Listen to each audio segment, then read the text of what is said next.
उनमें एक त्रिजटा नाम की राक्षसी थी। उसकी श्री रामचंद्र जी के चरणों में प्रीति थी और वह विवेक ज्ञान में निपुण थी। उसने सबों को भुलाकर अपना स्वप्न सुनाया और कहा, सीता जी की सेवा करके अपना कल्याण कर लो। स्वप्न में मैंने देखा कि एक बंदर ने लंका जला दी। राक्षसों की सेना, सारी सेना मार डाली गई। रावण नंगा है और गधे पर सवार है। उसके सिर मुड़े हुए हैं, 20 भुजाएं कटी हुई हैं। इस प्रकार से वह दक्षिण यमपुरी की दिशा को जा रहा है और मानो लंका विभीषण ने पाई है। नगर में श्री रामचंद्र जी की दुहाई फिर गई। तब प्रभु ने सीता जी को बुला भेजा।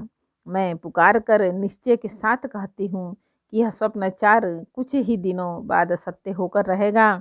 उसके वचन सुनकर वे सब राक्षसियाँ डर गईं और जानकी जी के चरणों पर गिर पड़ीं। तब इसके बाद वे सब जहाँ तहाँ चली गईं। सीता जी मन में सोच करने लगी कि 1 महीना बीत जाने पर नीच राक्षस रावण मुझे मारेगा।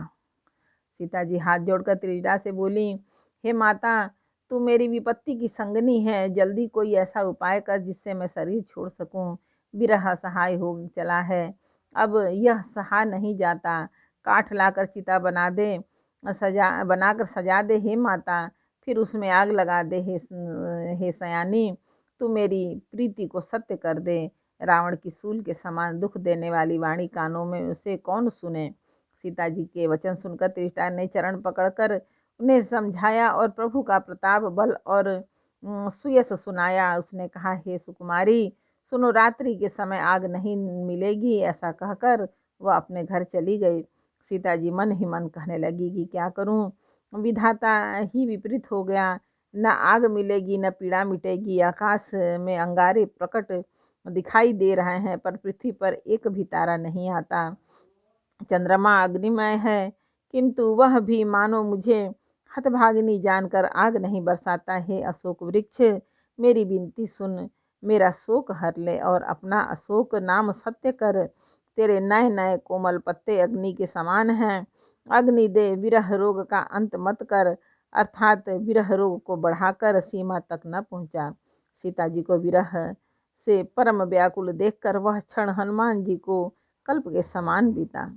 तब हनुमान जी ने हृदय में विचार कर सीता जी के सामने अंगूठी डाल दी।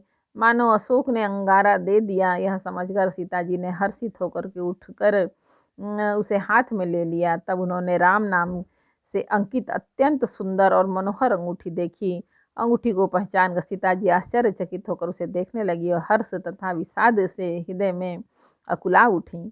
वे सोचने लगी, श्री रघुनाथ जी तो सर्वथा अजेय हैं, उन्हें कौन जीत सकता है। और माया से, ऐसी माया के उपादान से सर्वथा रहित दिव्य चिन्मय अंगूठी बनाई नहीं जा सकती।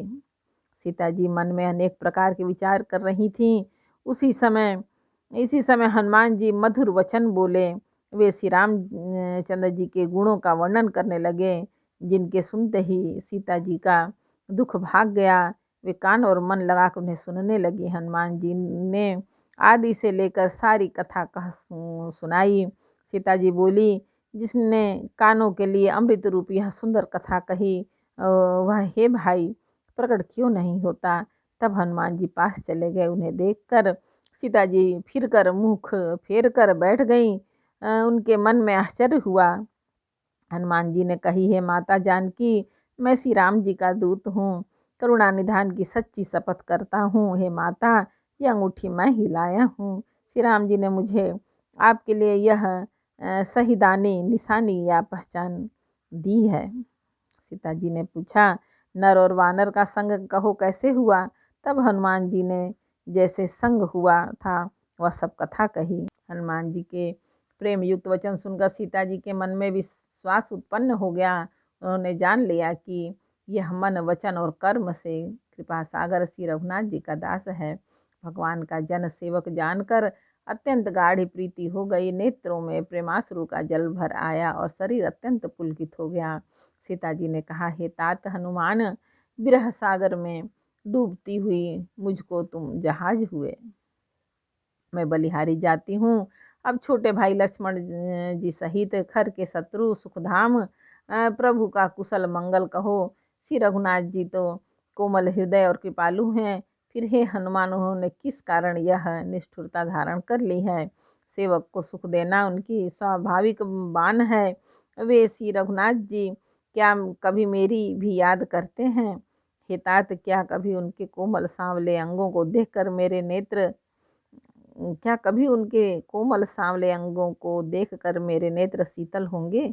मुख से वचन नहीं निकलता, नेत्रों में विरह के आंसू का जल भर आया है। बड़े दुख से वे बोली, हाँ नाथ, आपने मुझे बिल्कुल ही भुला दिया। सीता जी को विरह में परम व्याकुल देखकर हनुमान जी कोमल और विनीत वचन बोले, हे माता, सुंदर कृपा के धाम प्रभु भाई लक्ष्मण जी सहित शरीर से कुशल हैं, परंतु आपके दुख से दुखी हैं। हे माता, मन में गलानी न मानिए, मन छोटा करके दुख न कीजिए। श्री रामचंद्र जी के हृदय में आपसे दूना प्रेम है।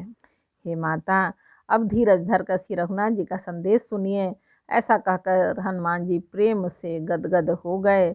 उनके नेत्रों में प्रेमाश्रु का जल भर आया।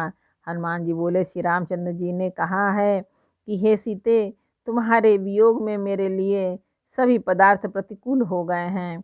वृक्षों के नए नए कोमल पत्ते मानो अग्नि के समान अग्नि के समान रात्रि, काल रात्रि के समान चंद्रमा सूर्य के समान, और कमलों के वन भालों के वन के समान हो गए हैं। मेघ मानो खौलता हुआ तेल बरसाते हैं। जो हित करने वाले थे वे ही अब पीड़ा देने लगे हैं। त्रिविध शीतल मंद सुगंध वायु सांप के श्वास के समान जहरीली और गर्म हो गई है। मन का दुख कह डालने से भी कुछ घट जाता है, पर कहूँ किससे, यह दुख कोई जानता नहीं है। प्रिय, मेरे और तेरे प्रेम का तत्व रहस्य एक मेरा मन ही जानता है, और वह मन सदा तेरे ही पास रहता है। बस मेरे प्रेम का सार इतने में ही समझ ले। प्रभु का संदेश सुनते ही जानकी जी प्रेम में मग्न हो गई।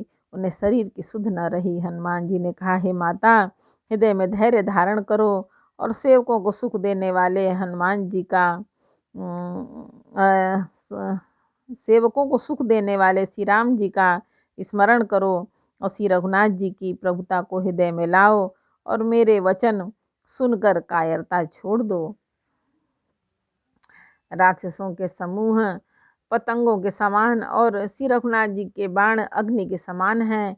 हे माता, हृदय में धैर्य धारण करो और राक्षसों को जला ही समझो। एक बार बोलो रामायण मैया की जय। सुंदर कांड का 5 दोहा समर्पयामि। भगवान जय श्री राम जानकी पवन पुत्र हनुमान भोलेनाथ बजरंग बली। जय श्री राम जानकी भगवान।